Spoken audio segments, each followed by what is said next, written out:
just because somebody's the best at something from a certain perspective doesn't mean they're the best for you, right? A good coach is a coach that'll get you to act and get you to the goalpost. That's it. That's what the best coach for you is the coach that motivates you to action. James Timberlake, welcome to the ROI Online Podcast. Amazing, right?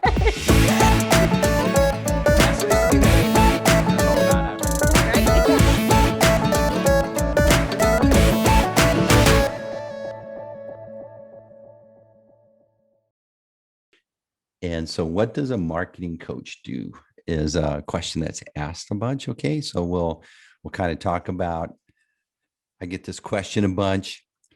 What does a marketing coach do? You can kind of describe what we're doing in the pit stop. A marketing coach is like any other coach in that what they're doing is they're providing an honest assessment of where you are. They're taking a very pointed look at where you want to go, and then they take into consideration your previous experience, obstacles, and things like that from working with you. Their knowledge of you as an individual, and uses that to help you make consistent strides towards that goal. Mm-hmm. I mean, that's essentially what we're doing. That's what any coach does.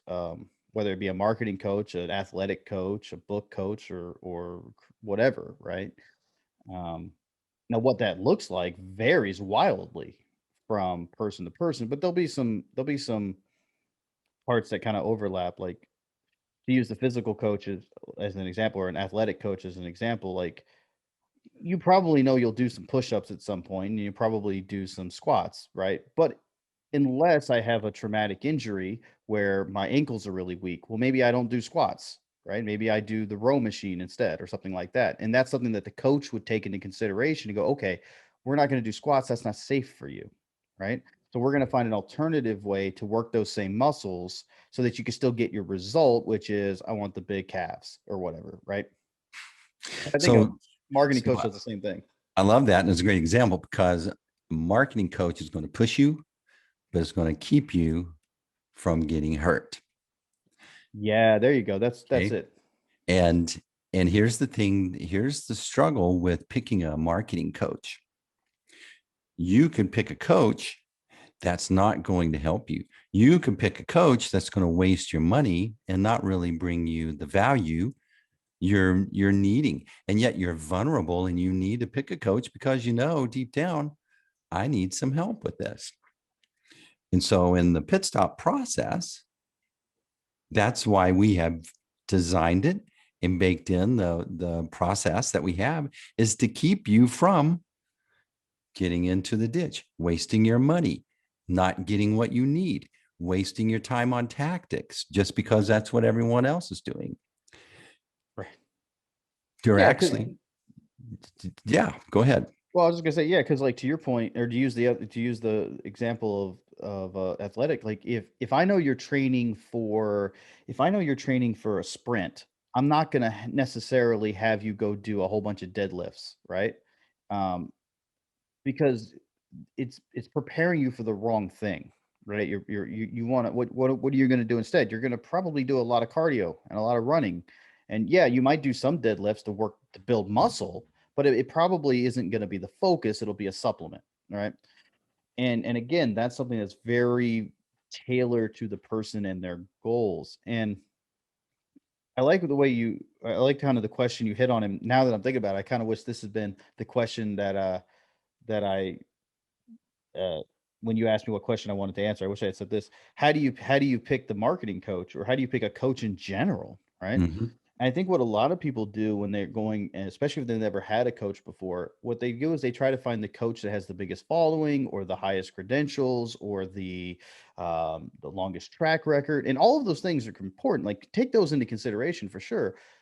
But just because somebody's the best at something from a certain perspective doesn't mean they're the best for you, right? A good coach is a coach that'll get you to act and get you to the goalpost. That's it. That's what The best coach for you is the coach that motivates you to action, and to your point, in a safe and thoughtful way. Mm, And for different people are motivated by different things. Different people need different types of support. So not every coach is ideal for every client. mhm, Even that's not a negative towards the client or the coach. It's just about finding that right fit of personality, of experience, and goals that match your needs, and vice versa. So when you're looking at hiring a coach, I don't think you can really do that um, unless you've had at least one session with that coach. Right? You have to experience what it's like to talk to them, to what it's like to get feedback from them. What type of plan would they put in place for you? Right? mhm, Um, Even if that plan is underwhelming in some cases or overwhelming in other cases, that's fine. You can then decide, hey, this is something I'm willing to tackle, or this is not what I'm looking for. That's perfectly valid. At least you know.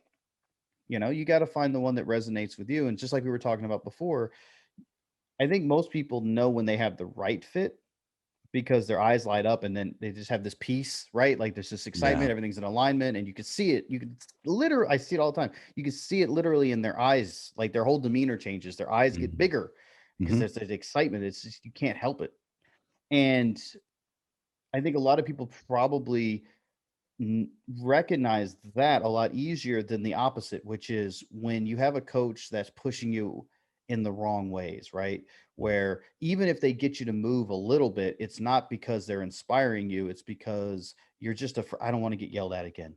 It's like, oh my gosh, and then if I don't do this, it's gonna be so embarrassing that I failed again, right? But the problem with that is over time, what you start doing is you start avoiding the coach, and then they can't help you. yeah, Right? You just start going, and I've seen this too, even in marketing, right? They're like, "Oh, I didn't do my homework, so I'm not gonna take the call." mm, Well, if that's the case, there's a problem with that coach-coachee relationship because what it should be is, "I didn't do my homework, I need to get on a call." Right? And as a coach, if you come in it and you go, "Hey, like, what happened? We didn't get you didn't get we had a plan for this week. What happened? Why didn't it go the way we thought it would?" And they go, "Oh, I just wasn't feeling motivated this week." "Oh, okay. Why not?" Let's dig into that. What happened? "Oh, well, I wasn't feeling good on Tuesday." "Well, what happened on Tuesday? That made you not feel good?" "Well, I ate a piece of pizza and I know I'm not supposed to, and then I felt like crap about it. So then instead of, starting over on Wednesday, I decided I just eat more crap because I felt really bad about the crap I ate yesterday. So I thought, maybe a burger would make me feel better. And then I had the soda with it. And then next thing I know, my diet went out the window. So it's like, all right, cool. You had a bad day, right? Like, and then maybe probably there was an emotional reason for all that before all that, right? So you can go as deep as you need to do, but then you go, okay, cool, no problem. What has happened has happened. So where are we right now? Where are you? Okay. So you're starting day one. That's okay. Well, that just means we're starting day one. So that means we're going to adjust our goals. Boom. Now here's your new goal for next week. Right. And that's perfectly valid.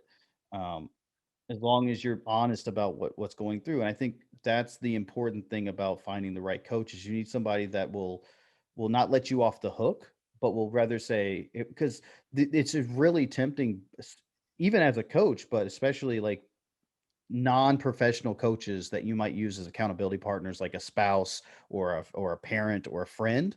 It's a lot of times it's really hard for them to tell you the hard truths and hold you accountable because they don't want to hurt your feelings, right? As we're a professional coach, that's kind of the whole point, right? Is go, oh, okay, well, maybe that's a valid reason. And when there is a valid reason, we'll reset.